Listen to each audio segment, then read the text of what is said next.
Hola, bienvenidos. Vamos a hablar hoy de este cuadro. Es un apóstol San Pablo que pinta Rembrandt en 1661. Se ve la fecha y la firma a la izquierda junto al hombro. Es también un autorretrato del pintor. Rembrandt nace en Leiden, que es la gran ciudad universitaria de los Países Bajos, en la provincia de Holanda. Nace en 1606 y muere en 1669. Durante su juventud es un pintor siempre muy peculiar, siempre interesante, con mucha personalidad. Se forma en Leiden, hace carrera en Ámsterdam desde 1630 más o menos. En torno a 1642 se inicia un cambio muy perceptible, muy obvio en su forma de pintar, que va ganando peso con el tiempo, y hacia 1645-50 claramente está el estilo que solemos identificar con el Rembrandt tardío. Este cuadro pertenece a ese estilo. Bueno, ¿qué es lo que vemos aquí? Sabemos que es el apóstol San Pablo por un par de atributos. Vemos que asoma de la chaqueta el puño de una espada. San Pablo murió decapitado en Roma y uno de los atributos de ese santo siempre es la espada. Vemos que tiene un libro entre las manos también. San Pablo es conocido por sus epístolas o cartas, sus 13 cartas que forman parte del Nuevo Testamento. Me quiero centrar en dos cosas, sobre todo una en cómo está pintado y otra en la expresión que vemos, el rostro, qué es lo que nos dice. Vamos con lo primero. Desde el punto de vista técnico, lo que vemos en esta última fase de la carrera del pintor y en este cuadro es una pintura en la que la textura es muy protagonista. Parece que el pintor está pintando con pinceles muy cargados de una pasta muy densa o con espátulas también. Va solapando capas de pintura una sobre la otra sin integrarlas. Esto tiene que ver, en el momento en el que pinta Rembrandt, con Tiziano, con el legado de Tiziano, que ha muerto hace muchos años, ya en 1576, pero se ha convertido en una de las grandes figuras de la historia de la pintura y sobre él escriben otros pintores y escritores. Un tal Karel van Mander en 1604 escribe un libro muy importante para la pintura holandesa. Él es un pintor holandés y escribe un libro para pintores. Y ahí dice él que para aprender a dibujar se debe ir a Roma, pero para aprender a pintar se debe ir a Venecia. Y lo que está diciendo con eso es que lo que hay que hacer es ver pintura como la de Tiziano, que es veneciano, y por lo tanto está mostrando la admiración por una manera de pintar que es novedosa en ese momento y que llama mucho la atención sobre sí misma. Pensarlo de esta manera, así lo entiendo yo al menos. Un pintor lo que está intentando hacer es comunicar, busca empatía, busca conmovernos, asombrarnos, hacernos sentir. Y eso le lleva a centrar su atención en las herramientas que tiene, en los útiles con los que trabaja, en su mano, en su pincel, en la pintura, y la utiliza casi como con rabia o con desesperación, buscando esta comunicación. Nunca se disociaría en aquella época, como sí ocurriría a partir del siglo XX, la manera de pintar de lo que se está pintando. Está muy claro que Rembrandt, en este caso, está pintando de esa manera, solapando capas de pintura en el turbante, en la cara, en la nariz, etc., con intención de comunicar que esa es su obsesión, que ese es su objetivo, ese es su afán, en eso está él. A mí me recuerda a otros modos de expresión, me recuerda a lo que me hace sentir esta manera de pintar. A otros modos de expresión como el cante flamenco, por ejemplo, que es muy ronco, o como una voz ronca en el blues, o como una guitarra eléctrica muy desgarrada. Pero ¿por qué son tan expresivos estos sonidos, ¿no? O esta manera de pintar con tanta textura? Tengo la sensación, por intentar ponerle palabras a algo difícil de expresar, de que en este tipo de pintura lo que vemos es una especie de eco del paso del tiempo, del concepto de devenir o de proceso. Esa conciencia visual de que esto se está fabricando porque vemos las huellas de su fabricación, pues nos hacen ganar conciencia de esta sensación temporal. Centrémonos en la imagen que estamos viendo. Es curioso que Rembrandt represente a San Pablo con su propio rostro, que esto sea un San Pablo y también un autorretrato.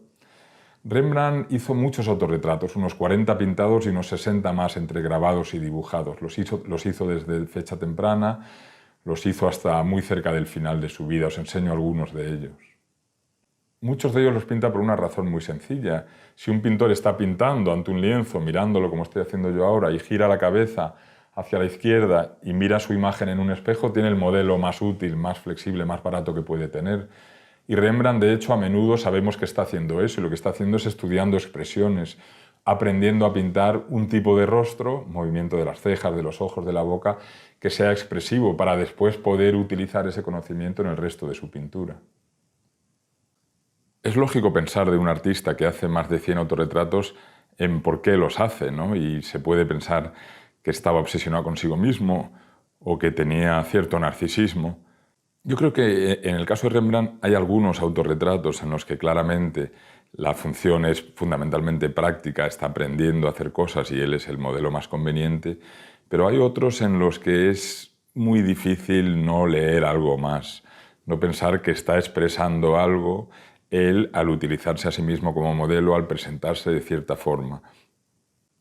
Hemos visto antes, por ejemplo, un autorretrato en el que se presenta como un gran señor, lo firma además, es un cuadro que se vende.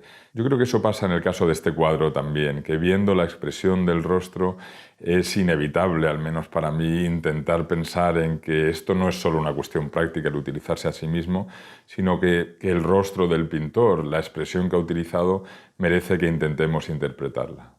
Yo tengo la sensación, y esto es una cuestión muy personal, y quizá una de las medidas de la calidad en el arte, medidas que son imposibles de objetivar, por otra parte, ¿no? Pero quizá una medida de la calidad en el arte es la capacidad que tiene el arte para separarse de la intención del autor y convertirse en vehículo de sentimientos o de ideas de los espectadores, incluso siglos después, ¿no?